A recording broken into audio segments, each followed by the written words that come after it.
Hi everyone, welcome to clarity zone. पिछले video में हमने एक्सरसाइज 6.5 के क्वेश्चन नंबर 6 को सॉल्व किया था, जिसका लिंक आपको डिस्क्रिप्शन में मिल जाएगा। तो मेरा सजेशन आपको यही रहेगा कि पहले आप क्वेश्चन नंबर 6 को सॉल्व कर लो, उसके बाद क्वेश्चन नंबर 7 को सॉल्व करना है। क्वेश्चन नंबर 7 क्या बोल रहा है कि prove that the sum of the square of the side of a rhombus is equal to the sum of the square of its diagonal. Question कह रहा है कि ये जो रोम्बस की चारों साइड है, रोम्बस की चारों साइड के स्क्वायर का सम बराबर आना चाहिए रोम्बस के डायगोनल के स्क्वायर के सम के बराबर। रोम्बस बोला तो रोम्बस की प्रॉपर्टी याद होना चाहिए। क्या होती है रोम्बस की प्रॉपर्टी? इसके चारों साइड आपस में बराबर होते हैं। दूसरी बात क्या है? दूसरी बात आप भूल गए होंगे। दूसरी बात आप क्या बोले कि इसके जो डायगोनल होते हैं वो बाइसेक्ट तो करते हैं। ये तो आपको भी बात याद है कि बाइसेक्ट तो करेंगे कि ये साइड और ये साइड बराबर, ये और ये बराबर। लेकिन क्या कि ये परपेंडिकुलरली बाइसेक्ट करते हैं। मतलब ये एंगल और ये एंगल क्या होगा, ये सारे एंगल क्या होंगे, ये आपस में 90 डिग्री के होंगे। ये बात आपको याद रखनी थी। अगर ये बात याद है तो फिर क्वेश्चन आसान होगा, तुरंत क्वेश्चन सॉल्व हो जाएगा।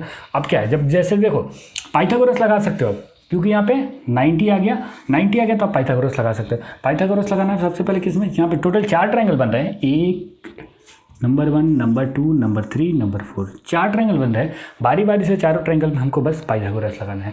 तो आओ पहले लगाते हैं ट्रायंगल। कौन सा ट्रायंगल? पहले ट्रायंगल एओडी में लगाते हैं। एओडी में अगर पाइथागोरस लगाओगे तो तुम क्या लिख सकते हो कि एडी का स्क्वायर जो होगा बाई पाइथागोरस थ्योरम कि एडी स्क्वायर बराबर एओ स्क्वायर प्लस ओडी स्क्वायर। ठीक है। इसके बाद अगला ट्रायंगल का हम बात करते हैं ट्रायंगल सीओडी में। इन ट्रायंगल सीओडी का अगर बात करते हो तो सीओडी के अंदर क्या होगा कि ये जो डीसी का स्क्वायर है, डीसी हाइपोटेनस 90 के सामने है, तो डीसी का स्क्वायर जो होगा वो किसके बराबर होगा? ओसी स्क्वायर प्लस ओडी स्क्वायर के। इसके बाद अगला ट्रायंगल कौन सा है? अगला ट्रायंगल हम लेते हैं सीओबी। ट्रायंगल सीओबी के अंदर क्या होगा कि ट्रायंगल सीओबी में क्या होगा कि सीओबी में मतलब बीसी का जो स्क्वायर होगा, बार बार पाइथागोरस लिखना है, हम नहीं लिख रहे हैं लेकिन आपको लिखना है कि BC by Pythagoras theorem BC square is equal to OC square plus OB square. इसके बाद अगला ट्रायंगल जो हम लोगों का लास्ट ट्रायंगल होगा, चौथा ट्रायंगल, वो क्या है? Triangle AOB. तो इन ट्रायंगल एओबी इसके अंदर क्या हो जाएगा कि ए बी का जो स्क्वायर है वो बराबर आएगा किसके? ए बी का स्क्वायर बराबर आएगा O A square plus O B square के। इसे आप इक्वेशन नंबर 1 मान लो, इसे इक्वेशन नंबर 2 और इसे इक्वेशन 3, इसे इक्वेशन 4। इक्वेशन नंबर 4 के बाद अगर आप ध्यान दो यहाँ से तो आपको क्या लेना है? A B square plus B C square plus C D plus D A. ठीक है। और इसका जब इक्वेशन का भी एलएचएस की तरफ देखोगे तो एडी है अपने पास डीसी मतलब सीडी है, बीसी है और एबी है। मतलब एलएचएस तो क्या आ गए? बराबर आ गया। अगर हम चारों इक्वेशन को प्लस कर दें तो हमारा एलएचएस तो मिल जाएगा। प्लस करते हैं, बाकी आरएचएस के लिए काम हम लोग करेंगे। तो ऑन एडिंग इक्वेशन 1, 2, 3 एंड 4 इतना आपको लिख लेना है। उसके बाद क्या लिखना है कि एडी स्क्वायर प्लस क्या है? DC square. डीसी को क्वेश्चन में शायद सीडी लिखा है, सीडी हमने लिख लिया, क्वेश्चन ने तो नहीं बोला था। उसके बाद क्या है? क्वेश्चन बस प्रूफ करना बोला था, मतलब ये अरेंजमेंट हमने खुद से लिखा है, आप भी अपना अरेंजमेंट लिख सकते हो। तो उसके बाद क्या हो गया कि बी सी स्क्वायर और चौथा ए बी स्क्वायर, ये हो गया। इसके बाद क्या करना है कि इसके आर एच एस क्या है? AO plus OD, AO square plus OD square, AO square plus OD square. इसके बाद क्या है? इसके बाद है आपको O C square plus OD square, O C square plus OD square. उसके बाद क्या है? उसके बाद है आपका O C square plus O B square, O C square plus O B square.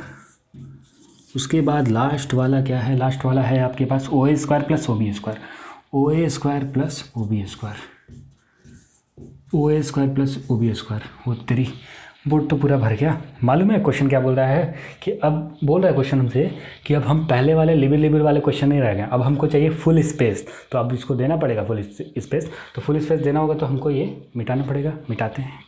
तो अब पूरा स्पेस दे दिया गया, अब आगे सॉल्व कर सकते हैं। आगे सॉल्व क्या करना है हमको कि देखो एलएचएस तो हमारा बराबर मिल गया, बस इसको अरेंज कर देना है, एक सही पैटर्न में लिख देना है। क्या करना है कि पहले ए बी स्क्वायर को लिखना है। पहले यहाँ पे हमको टू प्रूफ में ए बी स्क्वायर पहले लिखना था, इसलिए हम क्या कर देते हैं कि ए बी स्क्वायर प्लस उसके बाद क्या लिखना है? क्वेश्चन के हिसाब से बीसी लिखना है, बीसी सेकंड नंबर पे बीसी को लिख देते हैं प्लस बीसी स्क्वायर। उसके बाद क्या? सी डी, यहाँ भी सी डी चाहिए प्लस सी डी स्क्वायर और क्या? D A. डी ए को क्वेश्चन ए डी लिखा हुआ, यहाँ पे क्वेश्चन सॉरी हम लोग लिखे हैं ए डी लिखे हैं, उसको डी ए लिख देते हैं, D A square equal to, अब देखो यहाँ से ध्यान से ए ओ स्क्वायर है ना यहाँ पर, उसके बाद देखो तो और कोई इसका जोड़ीदार है क्या, हाँ यहाँ पर ओ ए ओ या ओ ए एक ही बात है, दोनों को क्या कर सकते हैं हम प्लस कर सकते हैं, प्लस करेंगे तो कितना हो जाएगा ए ओ स्क्वायर प्लस ए ओ स्क्वायर मिलकर कितना ए ओ स्क्वायर बन गया 2OA स्क्वायर, ठीक है। उसके बाद ओ डी स्क्वायर है और O D square 2OD square हो जाएगा, लेकिन हम ओ डी को थोड़ा देर के बाद लिखेंगे, क्यों ऐसा लिखेंगे, क्यों ऐसा करेंगे आप खुद देखोगे, इसलिए थोड़ा सा बस देखो यहाँ पे अरेंजमेंट आप अपने हाथों में हम किसी को भी आगे पीछे लिख सकते हैं, इसलिए हम पहले ओ सी को और ओ सी को लिखेंगे, ओ सी स्क्वायर प्लस ओ सी स्क्वायर मिलकर कितना बन गया 2OC स्क्वायर। उसके बाद हम लिखते हैं ओ डी को, ओ डी और ओ डी मिलकर कितना बन गया 2OD स्क्वायर, ठीक है ठीक है। इसके बाद लास्ट कौन सा ऑप्शन बच रहा है ओ बी और ओ बी मिलकर कितना बन गया 2OB square, 2OB square, sorry ये भी ज़्यादा मिट गया था, अच्छा यहाँ पे पॉइंट डी है, रोम्बस का पॉइंट डी है, ठीक। अब इसके बाद क्या करना है, अब यहाँ से ध्यान से देखो तो आपको पता था कि जो रोम्बस के डायगोनल होते हैं वो इक्वली बाइसेक्ट करते हैं, तो ओ ए का जो वैल्यू है वही वैल्यू किसका होगा ओ सी का होगा। ये आपने लिखा ना कि ये साइड बराबर है, ये दोनों आपस में बराबर है, तो ओ ए किसके बराबर हो गया ओ सी के बराबर, वैसे ही ओ डी किसके बराबर है ओ बी के बराबर है, ओ डी किसके बराबर है ओ बी के बराबर है, ठीक है बढ़िया।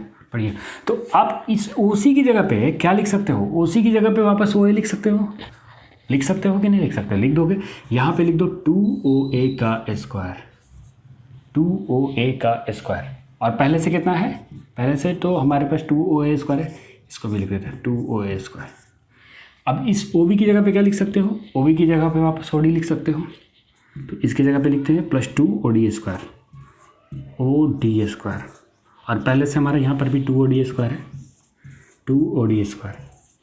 अब क्या होगा, फिर से तो वेरिएबल सेम हो गया, तो फिर प्लस हो सकता है 2OA square plus 2A square, कितना OA स्क्वायर हो गया 4OA स्क्वायर, और ये 2OD square plus 2OD square कितना हो गया 4OD स्क्वायर, ठीक है। अब ये स्क्वायर, इसके बाद देखो 4OA स्क्वायर है, इसको चाहे तो हम ऐसे लिख सकते हैं क्या 2OA का स्क्वायर, क्या इसको हम ऐसे लिख सकते हैं, वापस आ नहीं जाएगा 2 का स्क्वायर 4 हो जाएगा, OA स्क्वायर OA का स्क्वायर करेंगे तो OA स्क्वायर बन जाएगा, लिख सकते हैं ऐसे। वैसे ही 4OD को हम लिख सकते हैं 2OD का स्क्वायर, कंप्लीट स्क्वायर। अब देखो ऐसे क्यों दिया गया, देखो इस RHS को प्रूव करने के लिए ना बहुत सारे टीचर ने इस फॉर्मूले को यूज़ किया है, ए स्क्वायर प्लस बी स्क्वायर बराबर ए प्लस बी का होल स्क्वायर माइनस 2AB। इस फॉर्मूले को बहुत सारे टीचर ने यूज़ किया है, तो मेरे हिसाब से अगर आप इतना काम कर दे रहे हो तो आपको इस फॉर्मूले की तरफ जाने की ज़रूरत ही नहीं है। तो बहुत सारे यूट्यूब पे भी टीचर मिल जाएंगे कि जो इस फॉर्मूले को यूज़ करके RHS को प्रूव कर रहे हैं। अगर आप इन सारी बातों को समझ पा रहे हो तो इस फॉर्मूले की तरफ आपको जाने की ज़रूरत नहीं है। अगर आपको ये कॉम्प्लिकेटेड लग रहा है तो आप कहना, मैं उस फॉर्मूले से भी प्रूफ करा दूंगा। अब देखो इसके बाद क्या कर सकते हैं, 2OA स्क्वायर है ना, अब अभी आपने बताया कि OA और OC क्या है, आपस में बराबर है। AC को अगर आपको लिखना होगा तो AC बराबर क्या लिखोगे, AC बराबर लिखोगे OA प्लस OC लिख दोगे, OA प्लस OC लिख दोगे, ठीक है। और AC वैसे रहेगा OA और इस OC की जगह पे वापस क्या लिख सकते हो OA, तो OA मिलकर कितना बन गया 2OA, और यहाँ पे क्या है AC है, तो 2OA जो है वो किसके बराबर है AC के बराबर है। तो यहाँ पे 2OA की जगह पे आप क्या लिख सकते हो AC लिख सकते हो, और वैसे 2OD की जगह पे क्या लिख सकते हो, ये जो 2OD है इसकी जगह पे आप कंप्लीट क्या लिख सकते हो, कंप्लीट BD लिख सकते हो। हो गया BD स्क्वायर। यही तो प्रूफ करना था कि AB square plus BC square plus CD square plus DA square equal to इसके डायगोनल के स्क्वायर के सम के AC square plus BD square के। हो गया प्रूफ। आई होप ये क्वेश्चन आपको समझ में आएगा। तो मिलते हैं अगले वीडियो में। Thank you so much for watching.